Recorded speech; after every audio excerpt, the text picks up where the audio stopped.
এনেকৈ এবাৰ মাত্ৰ বনাই খাই চাব, সঁচাকৈয়ে ভাল পাব আৰু আলহীক দিবলৈও সুবিধা হয়।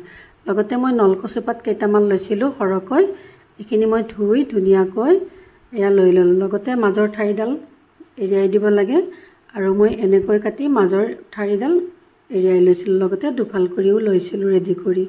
এইখিনি মছলা মই ৰেডি কৰি লৈছিলোঁ। ইয়াতে জিৰা জালুক আৰু চফ, ধনিয়া গুড়ি, দালচেনি, ইলাচি, লং, লগতে তেজপাত আৰু শুকান জলকীয়াৰ গুড়ি, এই আটাইখিনি মছলা মই ৰেডি কৰি 2 চামুচ লৈছিলোঁ। লগতে মই আৰু বেচন 2 চামুচ দিলোঁ। ইয়াতে অকণমান শুকান জলকীয়া সৰহকৈ দিলোঁ আৰু ইয়াতে অকণমান হালধি নিমখ সানি এয়া ভালদৰে গুলি ল'লোঁ। লগতে মই আকৌ 2 চামুচ বেচন, 2 চামুচ কৰ্ণফ্ল'ৰ আৰু হালধি নিমখ দি এয়াও ধুনীয়াকৈ ৰেডি কৰি ল'লোঁ। এতিয়া আহকচোন, ধুনীয়াকৈ মই এয়া অকণমানকৈ লগাই মছলাখিনি লৈ ল'লোঁ ৰেডি কৰি। এয়া হৈ গ'ল। ইয়াক কেনেদৰে মেৰিয়াই দিম আহকচোন। প্ৰথমতে মই এয়া কচুপাতৰ আগৰখিনি এনেদৰে এটা ছাইডত দি ল'লোঁ। এইখিনি ধুনীয়াকৈ আঠা লাগি ধৰিছে, আকৌ এটা ছাইডত এনেকৈ টানি ইফালে দি দিলোঁ। এনেকৈয়ে মই আটাইখিনি দি ল'ম।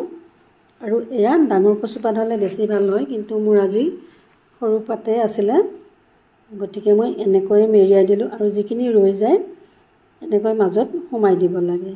এয়া এনেদৰে মই সোমোৱাই দিলোঁ আৰু আটাইখিনিয়ে ৰেডি কৰি ল'লোঁ। এনেকৈ ডাঙৰ কচুপাত হ'লে আৰু দেখাত ভাল হয়। সঁচাকৈয়ে বহুতবাৰো দিছিলোঁ কচুপাতৰ বৰা, ইউটিউবত আছে, চাবচোন সুবিধা পালে। আৰু এয়া মই বেচনত ধুনীয়াকৈ লগাই ল'লোঁ। কেৰাহীটো বহাই দিছিলোঁ, তেল গৰম হৈছিলে, এয়া এনেকৈ এটা এটাকৈ বহাই দিলোঁ আৰু কম জুই দিব লাগে। আৰু ওলট পালটকৈ দিয়াৰ পিছত এয়া ৰেডি হৈ গ'ল।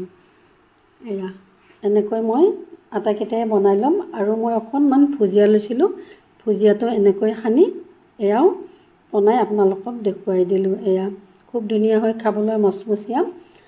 এনেকৈ সঁচাকৈয়ে আলহী আহিলেও দিবলৈ ভাল হয় আৰু আবেলি চাহৰ লগতো খাবলৈ ভাল হয়। এনেকৈ মই পিঁয়াজেৰে দি ধুনীয়াকৈ সজাই ল'লোঁ। সঁচাকৈ দেখিবলৈ ভাল লাগিছে, নহয়নে বাৰু? এই কচুপাতৰ ৰেচিপিটো যদি ভাল লাগে শ্বেয়াৰ কৰিব, কমেণ্ট কৰি জনাবলৈ নাপাহৰিব। আজিলৈ আহিছোঁ, ধন্যবাদ।